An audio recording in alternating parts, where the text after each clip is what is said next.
መርከቦችን አዘጋጅቶ የብልጽግና ሰራዊት ማለት ነው ጣና በተለይ ደቅን ዳጋች ሽፋኖችንና ክብራን የሚባሉት ኢንዱስትሪዎችን በገፍ ለመዝረፍ ወይም ውስጥ ያሉትን የሃይማኖት ማስተማሪያ መጽሐፎችን ለመዝረፍ አሁንም ወደዛ ሲንቀሳቀስ ነበር ማለት ነው። አንድ ቀን ይህ የተመጣው ከቅዳሜ ዕለት ወይም በ24 ይመስለኛል ተመጥቶ ነበረ።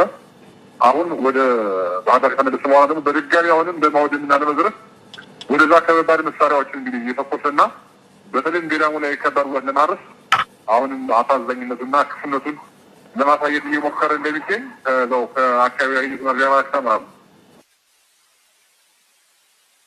እንግዲህ ጎጃም ላይ ይህንን ሲመስል ጎን ለጎን ደግሞ ከድሉ በስተጀርባ ይህን ደግሞ ግፍን የሚፈጽመውን ይህንን የሰው በላ ቡድን የመታገሉ እንዳለ ሆኖ ህብረተሰቡ ማወያየት ከአባት አርበኞች ጋር የተደረጉ ውይይቶች እና እንዲሁም ደግሞ ከየወረዳው በሚገኙ መምህራን የመንግስት ሰራተኞች እና ከተለያዩ አካላት ጋር የሚደረጉ ውይይቶችም በተለያዩ አቅጣጫዎች ቀጥለዋል። በፊት ጦር ሐዋርያ እና አሩሲ መሳሰቢያ ቀበሌዎች የተካሄዱት ውይይቶችም የእነዚህ አንድ አካል ናቸው።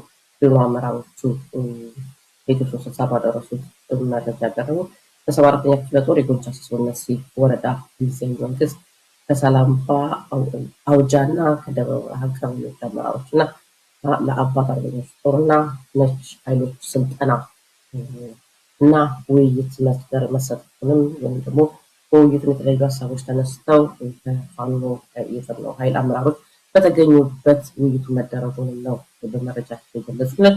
በእነማይ ወረዳ የረዝ ሀገረ ህይወትና አዲስ ዓለም ቀበሌ እንዲሁ የአፋብት ቴዎድሮስ 201ኛ ኮር 64ኛ ክፍለ ጦር የፖለቲካ አመራሮች እና የእነማይ ወረዳ ጊዜያዊ መንግስት ኃላፊዎች ውይይት አድርገዋል። ህብረተሰቡንም በዚህ ውይይት ውስጥ እንዲሳተፍ ማድረጋቸውንም ነው አመራሮቹ ጨምረው የገለጹልን። በተመሳሳይ ሰሞኑን በተለይ ደግሞ በቅዳሜ እና እሑድ በሸዋና በወሎ ተመሳሳይ ትልልቅ ድሎች ተመዝግበዋል። ወደ በኋላ ላይ ተወልዱ ሰዎች ካገኘ እንዲሁም ደግሞ የሸዋንም ካገኘናቸው በዚሁ የአፄ አምደ ጽዮን ኮር እና አበበ ያሉበት ቦታ በፍጹም ኢንተርኔት አይሰራም።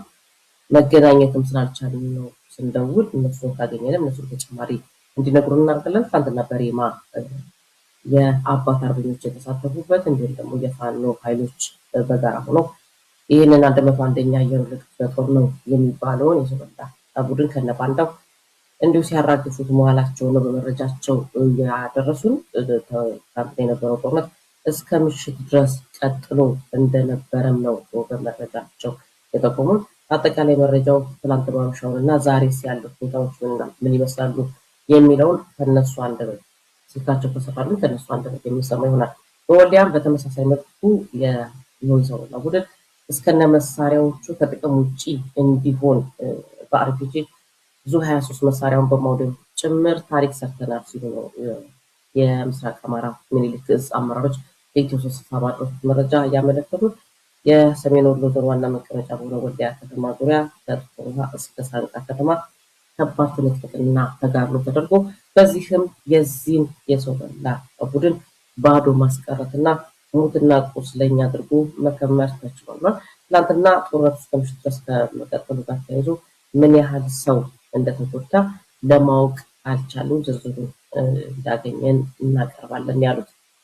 ወደ ሌሎቹ መረጃዎቻችን ስናልፍ በጦር ላይ ማሰልጠኛ ምልምል ወታደሮች የወንጌል ትምህርት እንዲሰጣቸው መደረጉ ከባድ ቁጣን መቀስቀሱን ምንጮች የገለጹት በአንዳንድ በተለይ ደግሞ የወታደሩ አመራሮች በኩል ቅሬታ መፍጠር የተፈጠረ ሲሆን ይህን የአመራሩን ቅሬታ መሰረት አድርጎ በሚቀጥለው እሑድ አመራሮቹን ስለ ስልጠናው አስፈላጊነትና አጠቃላይ ሁኔታ ማብራሪያ እንዲሰጣቸው መመሪያ ወጥቶ ከዚሁ መመሪያ ጋር ተያይዞ እነዚሁ አመራሮች ውይይት እንዲያደርጉ ጥሪ እንደተደረገላቸው ነው የኢትዮ 60 ምንጮች የገለጹልን።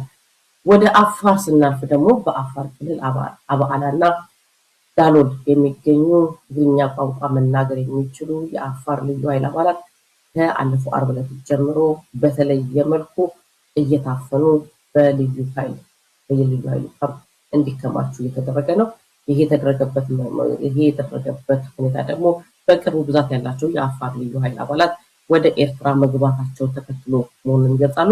እንግዲህ እነዚህ ታፍነው በካምፕ ውስጥ እንዲከማቹ የተደረጉት የአፋር ልዩ ኃይል አባላት እንግዲህ ዕጣ ፈንታቸው ምን እንደሆነ እስካሁን ድረስ አልታወቅም ብሏል። ወደ ትግራይ ስናልፍ ደግሞ አዲሱን የትምህርት ስርዓት በትግራይ ተግባራዊ ለማድረግ ከትምህርት ሚኒስቴር በኩል ለትግራይ ጊዜያዊ አስተዳደር ደብዳቤ መጻፉን ይገልጻሉ። ነገር ግን ትግራይን አስተዳድራለሁ የሚለው አካል አዲሱን የትምህርት ፖሊሲ የትግራይ ክልል እንደ ክልል አልተወያየበትም፣ ስለዚህ ልንቀበለው አንችልም ሲል ውድቅ ማድረጉን የገለጹልን። በመተከል ዞን ወደ ቤንሻንጉል ስናመራ ደግሞ በመተከል ዞን ወንበራ ወረዳ ቦቸር ቀበሌ የኦነግ ሰራዊት የዚህ ገዳዩ ቡድን ማለት ነው በሌሊት በመግባት አካባቢውን የወረረ ሲሆን በአካባቢው የሌላ ብሔር ተወላጆችን ሀብትና ንብረት እያወደመ መሆኑን ገልጾናል። እስካሁን ከ45 በላይ የሚሆኑ ከብቶችም በዚሁ ቡድን ተነስተው ተወስደዋል ሲሉ ገልጾናል። እንግዲህ በወንበራ ድባጤና ቡለን ወረዳዎች ይሄው ኃይል በገፍ እየገባ በአካባቢው መከማቸት ብቻ ሳይሆን በተደጋጋሚ ህብረተሰቡን በመግደልና ቤታቸውን በማውደም እንዲሁም ንብረታቸውን በመዝረፍ የሚፈጽመውን ወንጀል በተደጋጋሚ ማጋለጣችን ይታወሳል። እንግዲህ አሁን በወንበራ ወረዳ ቦቸር ቀበሌ እንግዲህ ሌሊት ላይ ከፍተኛ ቁጥር ያለውን ኃይሉን አስገብቶ አድሯል። እንግዲህ በቀጣይ የሚሆነው ደግሞ ከባድ ግድያ ነው እና ስለዚህ አሁንም በአካባቢው በተለይ ያሉ የአማራ ተወላጆች ጥንቃቄ እንዲያደርጉ፣ ሌሎች ብሔር ብሔረሰብ ተወላጆችም እንዲሁ ሀብታቸውን ዘርፏቸው ብቻ ዝም የሚል አካል ስላልሆነ ጥንቃቄ እንዲያደርጉ ሲሉ ምንጮቹ የሚገልጹት። የኢትዮጵያ ኦርቶዶክስ ተዋሕዶ ቤተክርስቲያን የባንክ አካውንት ላይ 32 ሚሊዮን ብር ግብር ተብሎ ያለ ፈቃድ የተወሰደባት ሲሆን የሚጠበቅባት ተጨማሪ ግብር በመኖሩና ከዚህ ተሞክሮ ወስዳ በራሷ ፈቃድ ቀሪውን እንድትከፍል የሚያግባቡ የኦሮሞ ጳጳሳት በዳንኤል ክብረት አማካኝነት ቤተክርስቲያኗን በየአቅጣጫው እያነጋገሩ መሆናቸው ነው የኢትዮ 360 ምንጮች የገለጹት። እንግዲህ በዳንኤል ክብረት ወደ ባህር ዳር ባሉ ገዳማትም ወደዛ አካባቢ ሲያንዣበብ እንደነበረና ነገር ግን በአካባቢው ብዙም እንዳልተሳካለት ነው የኢትዮ 360 ምንጮች የገለጹት። በተመሳሳይ የጋሞ ዞን የሀገር ሽማግሌ ተብለው በመመረጣቸው በአንድ ድርጅት ሽልማት 10 ሚሊዮን ብር የተቀበሉትን የጋሞ ዞን አመራሮች ግብር አልከፈላችሁም በማለት ወስዶብናል ሲሉ ይገልጻሉ። ይሁንና የሀገር ሽማግሌዎች ነን፣ የሽምግልና የማስታረቅ ግብር የሚከፍል መሆኑን አናውቅም፣ ለማስታረቅ ግብር መክፈል እንዳለብን አናውቅም፣ ስለዚህ ለምንድነው ግብር ክፈሉ የምትሉን በሚል ቅሬታ ውስጥ መግባታቸውን ይገልጻሉ። የጋሞ ዞን አመራሮች ሽማግሌዎችን በተናጠል በመጥራት ለሚዲያ እንዲያው አስተባብሉ እየተባሉ እንዲሁም ደግሞ ይህን የማታስተባብሉ ከሆነ ደግሞ ወደ ሌላ እርምጃ እንገባለን በሚል ማስፈራሪያ እየተሰጣቸው መሆኑን ገልጿል። ከዚሁ ከጋሞ ሳንወጣ ደግሞ የጋሞ ዞን አዲሱ ደግሞ ተጨማሪ አልደረሰንም ያሉ መምህራን በገፍ እየታሰሩ መሆናቸውን ነው የኢትዮ 360 ምንጮች የገለጹልን። እስካሁን ድረስ 7 መምህራን በዚሁ ቡድን ታፍነው ሲወሰዱ አለፈ አዲሴ፣ ሙሴ መና፣ ጥላሁን ኤልያስ፣ መለስ አመሌ፣ አብርሃም ተንጋ፣ ተስፋዬ ታደሰ፣ ተመስገን ጌታቸውና ሌሎች በዚሁ ቡድን ከታፈኑት መካከል መሆናቸውን ነው ጨምረው የገለጹልን። ኢትዮጵያ አባል የሆነችበት የብሪክስ አባል ሀገራት በደቡብ አፍሪካ በቻይና መሪነት ወታደራዊ የባህር ኃይል ልምምድ ኢትዮጵያ ግብዣ የቀረበላት ሲሆን በዚህ ላይ እንድትሳተፍ ማለት ነው ግብዣ ቀርቦላታል። ነገር ግን በልምምዱ ላይ እሳተፋለሁም አልሳተፍም የሚል ማረጋገጫ እስካሁን ድረስ እንዳልሰጠችም ነው ምንጮቹ የሚናገሩት። ይህ የሚሆነበት ምናልባትም ዶናልድ ትራምፕ ለብሪክስ ያላቸው ተቃውሞ ሊሆን ይችላል ሲሉም ነው ግምታቸውን የሚያስቀምጡት። ከዚሁ ጋር የዚሁ የኦህዴድ ኦነግ ቡድን ቤተመንግስቱ የተቆጣጠረው ማለት ነው አውሮፓ ህብረትን ጨምሮ ለ5 የአውሮፓ ሀገራት የሚያደርገውን ምርጫ በገንዘብ ደግፉልኝ በማለት ልመና ቢያቀርብም እስካሁንም ከየትኛውም አካል ምላሽ እንዳልተሰጠው ገልጿል። ከዚህ ጋር በተያያዘም ደግሞ በቅርቡ የሚከበረውን የአየር ኃይል ቀን ምክንያት በማድረግ የዚሁ የኦነግ ገዳይ ስብስብ ለ5 ሀገራት አረብ ኤሚሬትን ጨምሮ ማለት ነው ግብዣ ልኳል። እስካሁን ግን በዚህ ዝግጅት ላይ ይገኛሉ ብሎ ምላሽ የሰጠ አንድም አካል አለመሆኑ ነው ምንጮቹ የገለጹት። ከዚሁ ብዙ ጋር ላብቃና ወደ እናንተ ልመለስ ይቻላል። ሌሎቹ ቀስ ቀስ እያልኩ ወደ ኋላ ልመለስባቸው። የጥየና አፈወርቅ ወደ እናንተ ልምጣ። እንግዲህ አሊዶሮ ላይ ዛሬ ጎጃም አሊዶሮ ላይ እንግዲህ በአንድ ወር ውስጥ ባለፈው ወር ይመስለኛል በአንድ ወር ውስጥ 2 ጊዜ አንድ አውቶቡስ ሙሉ የህዝብ ማመላለሻ አውቶቡስ ማለት ነው ሁሉ ነዋሪዎች ንጹሃን ዜጎች ታፍኗል። እስካሁን ድረስ እነዚህ ንጹሃን ዜጎች የት ናቸው ያሉት የሚታወቅ ነገር የለም። ዛሬ እንግዲህ ከሰዓት በኋላ ደግሞ በትንሹ ማለት ነው 42 ሰዎችን የጫነ የህዝብ ማመላለሻ አውቶቡስ ባስ በመባል የሚታወቀው ማለት ነው እዚሁ አሊዶሮ ላይ የኦሮሚያ ክልል ማለት ነው ጎሃ ጽዮን አካባቢ ገጀርን አልፎ ተሻግሮ የሚገኘው አካባቢ ላይ ነው። እዛ አካባቢ ዛሬ ንጹሃን ታፍነዋል። እንግዲህ እነዚህ ንጹሃን ዕጣ ፈንታ ምንድን ነው የሚሆነው? መታፈናቸው ብቻ ሳይሆን የአማራ ትግል የተወለደው ከእንደዚህ አይነቱ አፈና ከእንደዚህ አይነቱ ግፍ ነው እና ይህንን እንዴት ታዩታላችሁ? በተደጋጋሚ ወደ አማራ ክልል ሲመጣ የነበረ ነው። ከአማራ ክልል ወደ አዲስ አበባ፣ ከአዲስ አበባ ወደ አማራ ክልል የሚሄዱ የህዝብ ማመላለሻ አውቶቡሶች አፈና ይቻላል በየጊዜው የሚፈጸም ነው። ዛሬ ከሰዓት በኋላ የተፈጸመ እዚህ ላይ ሀሳብ ስጡበትና ምናልባት ጌጥዬ መረጃ የሚያቀብሉን ሁሉ አካባቢ ሰዎችን እንግዶች እንዳሉ አውቃለሁ። ካገኘሃቸው በማንኛውም ሰዓት ልጠቁመን ትችላለህ። አፈወርቅ ወደ አንተ ልምጣ።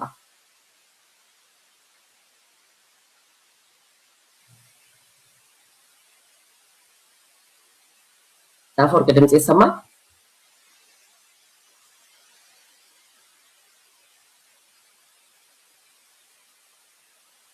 ልዩ አፈወርቅ አይታይም።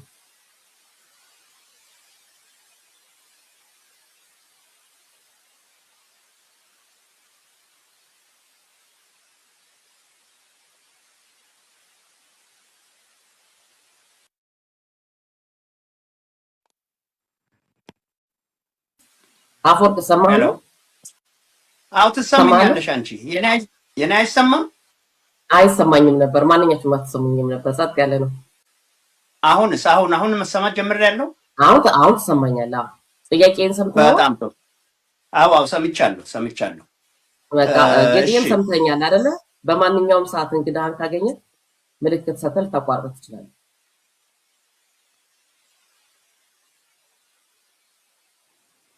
ሰምተኛል? እሺ ሰምቻለሁ። ጥሩ እሺ። የሩስ እግዚአብሔር ይስጥልኝ። እንደምን አለሽ ገጥዬ? እንደምንድነህ? የቴክኒክ ክፍላችን ልዩ ቅመም እንደምንድን ናችሁ? እንግዲህ ይህንን እገታን በተመለከተ አጠር ያሉ ሀሳቦችን እሺ። እንኳን ደህና ቆያችሁ። እንኳን እግዚአብሔር ማረህ። አሜን። ትንሽ ጉንፋን እንደ ጉልበቷ አሻሽታኝ ለጊዜው እንዳልተጨመቀ ጨርቅ አልፈስብሳ ለቃኛለች። ግን ለማንኛውም ብርቱ ነኝ እና ምንድነው ወደዚህ ጉዳይ ልግባና አንደኛ ይሄ እገታ ራሱን የቻለ የህግና የስርዓት መጣጣት የፈጠረው በአንድ የማህበረሰብ አካል ላይ ያነጣጠረ የበርካታ የማጥቂያ መንገዶች ማሳያ ነው። እገታውን በምን አይነት መንገድ ሊያጠቁ እንደሚፈልጉ አስቀድሞ በመዋቅር ደረጃ አገዛዙ ባስቀመጣቸው የማህበረሰብ አባላት ላይ ከጅምሩ ከተቀናበረው ሴራ አገርንም ይሁን ሌላውንም ወገን ለማጥፋት መጀመሪያ ለአገሩ ዋስ ጠበቃ ሊሆን የሚችለውን ወገን ካላጠቁ ሌላው ሊፈጸም እንደማይችል ስለሚታወቅ በሁለንተናዊ የጥቃት አቅጣጫዎች ላይ የተመሰረተ የተቀናበረ የተቀናጀ በአገዛዝ የሚደገፍ ነገር ግን በተከወነና በተፈጸመ መጠን እንግዳ እየመሰለ ዝም ተብሎ ተለምዶ እንዲቀጥል የተደረገ የወንጀል መደላድል ነው። በዚህ የወንጀል መደላድል ጥቃት የሚደርስባቸው ወገኖች አንደኛ ማንነታቸው ከታወቀ በኋላ በሚደረገው የውስጥ ለውስጥ የመዋቅር የመረጃ ልውውጥ ላይ በተመሰረተ ሁኔታ ይያዛሉ፣ ይታገታሉ። ስቃይ አካላዊና አእምሮአዊ የሆነ ነገር ይደርስባቸዋል።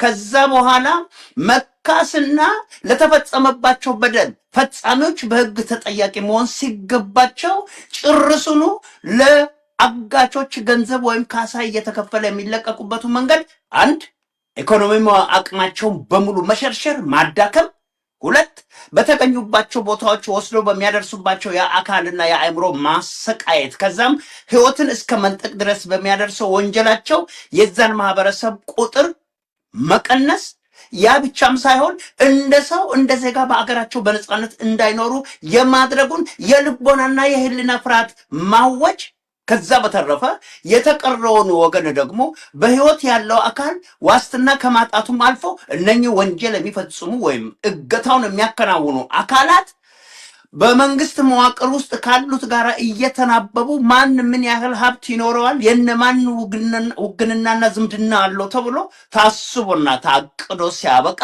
ለነኚህ ለአጋቾች የገቢ ምንጫቸውን ማደለብ ከፍ ማድረግና ማጎልበት ከመሆኑም አልፎ ተርፎ በሌላ በኩል አደገኛ የሆነ የዘር ማጽዳቱን አካሄድ ቀስ ባለና እንዲሁ እንደ ሰለሊት እየሰረሰረ በሚሄድ አይነት መንገድ መከወን ነው። ሌላ የሰብዕና መብታቸውን ማፈን ነው። የመንቀሳቀስ እድላቸውን የሰው ልጆች መሰረታዊ የሆኑ የመኖር ዋስትናቸውን የመንቀሳቀስ ዋስትናቸውን ማሳጣት ነው። ይህንን በማድረግ አንድ ሰው በገዛ አገሩ በነፃነት እንዳይንቀሳቀስ የባዕድነት ስሜት እንዲሰማውና ያ አገር የኔ አይደለም ወደሚል አይነት ድምዳሜ እንዲሄድ የማድረጊያ መንገድ ነው። ይህንን ሲያደርጉ እንግዲህ ግባቸው ምን እንደሆነ ይታወቃል። አንደኛ ከተለያዩ አካባቢዎች የሚያካሂዱት ግልጽ የሆነ በአቅም በጉልበት ላይ የተመሰረተ በጦር ላይ የተመሰረተ የመሬት ንጥቂያ ታሪክን የማፋለስና ከቅርስ ጋር የሚያጣላ የራስን ያልሆነ ነገር እየተረኩ አምጥቶ እውነት በማስመሰል ባለ እውነቶቹን የእውነትን መሰረት የማሳጣቱ አካሄድ በተለያየ መንገድ ቀጥሎ እንደ ትልቅ የገቢ ምንጭ መሆኑን ማሳየት